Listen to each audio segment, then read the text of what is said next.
Hey, welcome to episode 173 of the Twim Show. This is your host Sajid, and today I'll be covering the news and updates in the digital marketing space from the week of August 7 through 11, 2023. Now, before I begin, one favor I want you all to do for me, or I have an ask. That's what I should say. So what I mean is that I've been contemplating if I should stop publishing this show, only because it has started to take up a lot of time on my end.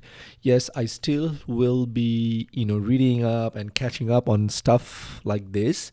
However, putting together in a nice recordable format where I have to go through, write a summary, check, and make sure everything is easy for you to digest, it takes time. And time is something that's I only get 24 hours a day, so do you.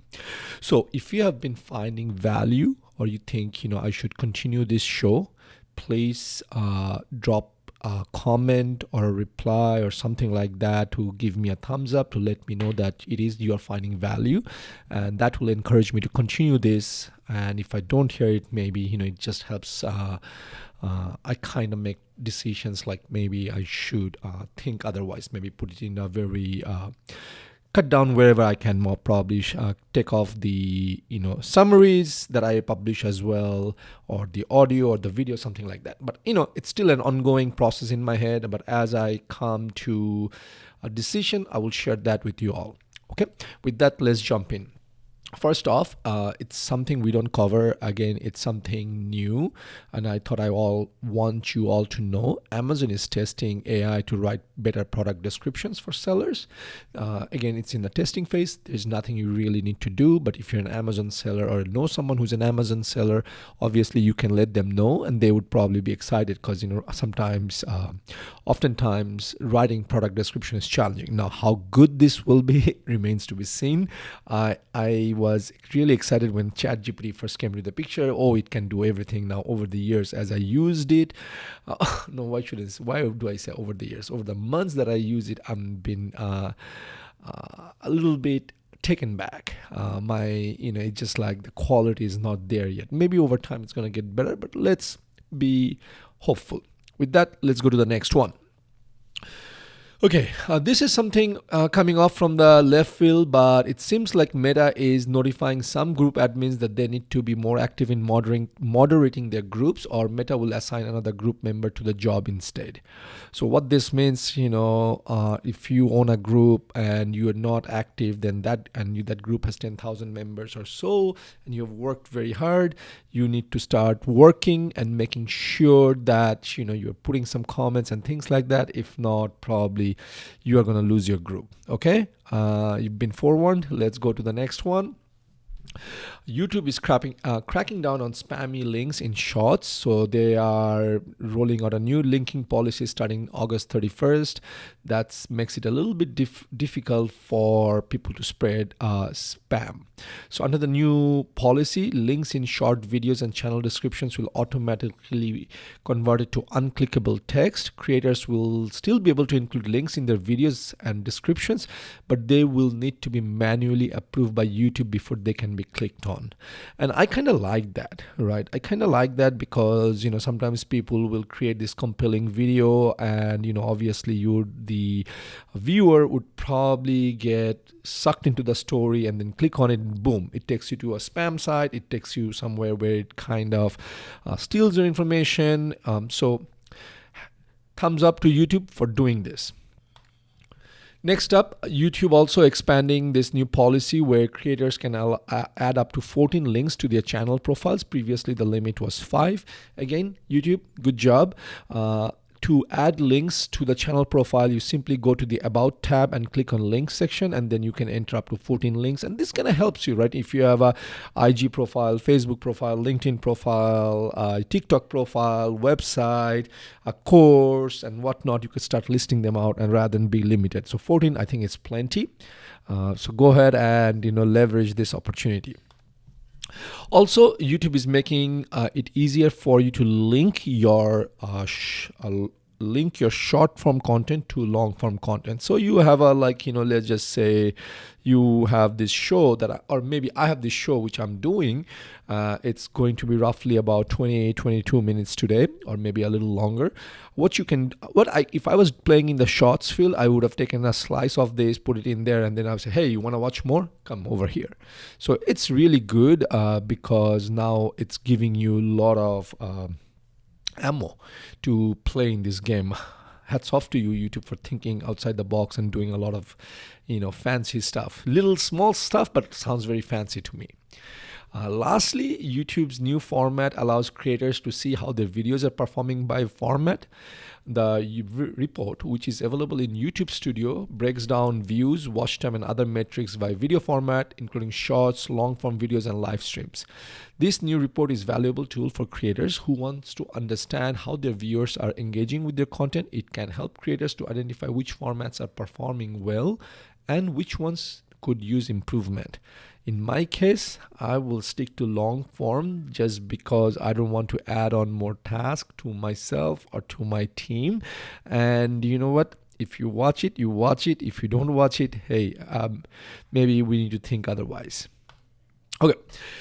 Moving on from YouTube into the world of Google search, and obviously this should have come a little bit later in the show, but since it's already here, I'm going to talk about it. Is Google's John Mueller says there are 3 ways to keep your AI chatbot content out of Google search, because AI chatbots are increasingly becoming common, right? On websites providing instant customer service, engagement. We have read stories, or I have read stories where, some founder basically replaced the whole customer service department and using AI. So whatever it is, obviously there's going to be a lot of chatbot content on your website. To prevent it, there are 3 ways you can prevent it: using a iframe, using a JavaScript resource file, or using a data no snippet attribute, right? Again, these are some stuff that we have covered. You should know this. You as a business owner, if you're not familiar but you are using AI chatbot, then obviously you need a good SEO person or a web developer who can help you with that. If you don't, you need help, you need guidance, reach out to me or to us. The way we could help is either we can see if you are the right fit for us and we would take you on as a client. If not, we would probably ask you to give you 3 references, and then you just pick the one you like the most. Okay. With that, let's go to the next update. The next update is Google Ads is updating. Google Ads has made some feature changes or added some features just in time for the holiday season. It's funny, right? We are August. We're just like not even the second week of August or towards the middle of August, and they're already planning for holiday season, right? When you need to start planning now because it's August. You blink, it's going to be October, which basically means you have the Halloween. After that, you have Thanksgiving. You cannot start a campaign for Thanksgiving or December in October. It's already too late. You need to start planning now. You need to start pulling the trigger in September, mid-September, and then have everything, all your ducks in a row started. And also, some people likes to get ahead of the curve and they like to buy early. So you want to tap into those early purchasers as well. So with that, it's a lot of stuff, but Google is actually tapping into local inventory, local retailers. That's one. And the other thing, very interesting thing that comes out of this thing is that according to Google's data, 60% of holiday shoppers use 5 or more channels while shopping over 2 days. Right. Now, what this basically means that we are looking at omni-channel shoppers, right? So people, and it's besides holiday shopping, it's in general, people do not buy through one device, right? They sit on their desktop, go home on a mobile, and then probably come back to work and do it on their work laptop, right? So Google is expanding ad formats and adding new ad optimizations tools. It's giving us insights on early holiday shopping. There's a plethora of things. I think I will save you from getting bored on this thing. But the thing you need to know about is there's going to be AI tools in Product Studio, which is going to help you create product images and create 3D visual assets. You can sign up for the beta. The link is in the show notes. There's going to be AI strategy in Performance Max. There is a separate update for Performance Max, which I believe is right after this, or it's going to be coming very soon. So I will talk more about it. But what Google is saying is that people who have, or advertisers who have switched from standard shopping campaigns to Performance Max campaigns have seen up to 25% increase in conversion value on average. That's a really strong statement. Now I do not know the details, how much they have spent, what kind of campaigns, what was the value of the product, who they were targeting, which region. So that all plays a role, right? Having said that, you can always have your standard shopping campaigns and test out Performance Max, do an A/B testing, and go from there. That's also an option. Now again, our audience for this show are going to be people who want to stay in the loop, which is probably going to be business owners, or someone who's working in Google Ads and or SEO and knows this, and they say, oh yeah, I know now that's happening, let me go check it out, right? I don't want you to take this information and start rolling up your sleeves and doing this if you're the business owner, because you know what, if you're doing this, you don't have a business, unless obviously Google Ads is your business. Okay, in that case, you already know this update. Okay. So this update is all about Performance Max. So it's all about Google updated their best practices for Performance Max. The link is, let me see if I linked it in the show notes. Yes, it's in the show notes. Man, there's so many updates. It's like they give you up. Let me go through my show notes one at a time. It gives you recommendations on budget settings. Like, again, if you are doing this, you don't really need recommendations for budgets, because you kind of know what the budgets are going to be, what your conversion rates and things like that are. But if for someone who are new, you could probably, the Performance Planner might give you some ideas. Again, it's talking about standard shopping campaigns. You can do A/B testing and see which one gives you better lifts, and then kind of keep it as Performance Max or just kill it. It gives you strategies on lowering return on ad spend and targeting high value customers, right? And then it's asking you to combine channels where possible, so that it kind of Google learns across different ad formats. But it may not necessarily be always feasible to do that. So you gotta figure it out, play it year by year, and just don't do it across the board. Okay, this is where I'm going to stop about Performance Max. Again, the link is there in the show notes. If you really want to know what it all covers, go check it out. Okay, now Google, into the SEO front, Google is saying Google downgrades how to and FAQ reach results. So again, FAQ and reach results are something that shows up when you do it on Google search, that says, customers have always asked, or searchers have always asked those, FAQs or frequently asked questions about this topic, and, reach results. So Google is kind of limiting it. And now for FAQ pages, Google will only show it for well-known authoritative government and health websites. So it's kind of, it's just like, it's not going to show regular random websites like Market and Grow. I call it random because we are random in the eyes of Google. Now, at the same time, Google is saying just because we don't show it right now doesn't mean you should go ahead and remove your structured data. So keep those structured data there. And because Google might change their mind down the future. I think that's what Google is trying to say. And the how-to structured data will only be shown on desktop users, not for mobile users. But again, so you should keep the how-tos. Again, structured data should be on your side. It's just something you need to know, that if you are showing up on FAQ section, why you don't show up is because Google has stopped showing it.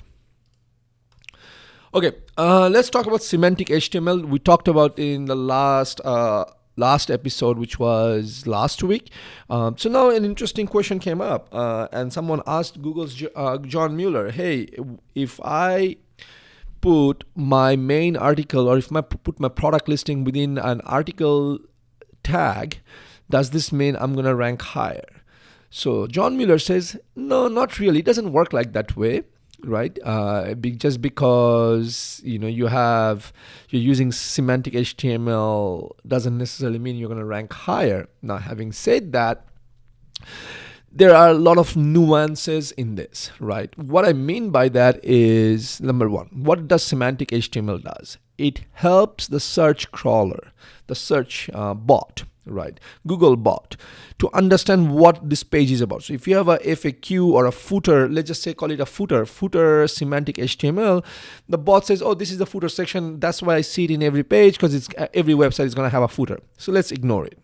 Oh, this is the article. This is the main content of the site. Let me use this. Oh, now let me index it. So you're making it easier for the Google crawler or the Google bot to understand the content on your website. Now, if you have crappy content, doesn't matter if you're semantic or non-semantic, it's still gonna be crap, right? And Google will probably say, nah, we don't want to index it. Let's just move on. So semantic HTML will help you. I talked about this last week, but what you need to do to really leverage this is that you need to go and write good quality content. And you're going to like the last update of this episode is because it's all about good quality content. Please, if you're listening and you're here, stay on till the end, or maybe fast forward to that section. Okay. Oh, talking about it, this is the last section. What am I talking about? Okay, Google warns again, content pruning can hurt your SEO. It's a big thing. This happened this week where CNET went ahead and deleted thousands of pages, and Gizmodo caught that. Right, Gizmodo caught that. They wrote an article and they says, hey, looks like CNET is deleting thousands of pages, and along at the same time there was a leaked memo from August 2nd 2003, which was about 10 or 8 days back, where they're saying, hey, we are gonna go ahead and delete CNET people. Someone in CNET is saying we're gonna delete pages based by using our metrics such as page views, backlink profiles, and amount of time has passed since the last update.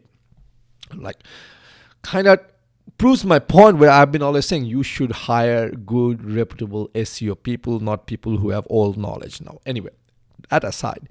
So the whole SEO industry kind of came around to it, including Googlers such as Danny Sullivan, John Mueller, and things like that. That says, please don't do that. Deleting old content from your site because it's old and you think Google doesn't like it, that's crap, right? Older content can still be helpful. You may have content that is no longer relevant. You should, there are times when you should prune, you should kind of clean up your content. But what they're really saying is that you should kind of look at it, say, does this content make sense? Should we update it? Should we change it? Things like that, right? It has to be case by case basis. It cannot be like a broad stroke that says, oh, any content from 2010 or 2009 is crap, let's just delete that. That's number one. Number two is, so where did this idea of deleting old content is good for SEO came out? It started back in 2011 when Google launched Panda. Right, so that's 12 plus years back, right? What happened was back then someone from Google's team wrote, hey, you may want to delete old contents because it's just gonna give you better credibility, better reputation, things like that. Now, what was good in 2011 may not be good in 2023, right? I don't know how old you were, but whatever was good for my health or whatever I used to do, the lifestyle I used to lead in 2011 may not necessarily be good for me in 2023 because I'm a little bit older. Now, I'm just using that as an example. I think you understand that point. Where I'm going with this is that Google is saying just don't remove pages because that, it will help you with content. Right? What you need, or help with SEO. What they're saying is that improve it if you can, wherever possible, and if you cannot, remove it one by one. Just because, again, your part of your SEO strategy should always be, let's go back to our old content and see what's there. Do we really need it? Can we update it? Right? Evergreen contents, things like that. This kind of helps to understand why SEO is a long game. You need to be on it, and you need to have someone who looks at it, right? Now, obviously, as you have content, thousands of contents, you need a bigger team, or you need to kind of, say, this month we're going to look at content from 2011. Next month we're going to look at 2012, and then kind of see what we are doing. Does it match with that old content, and go from there. So I hope you find this helpful. With that, folks, that's it for this week in marketing. This is your Sajid signing off until next week. Take care. Bye-bye.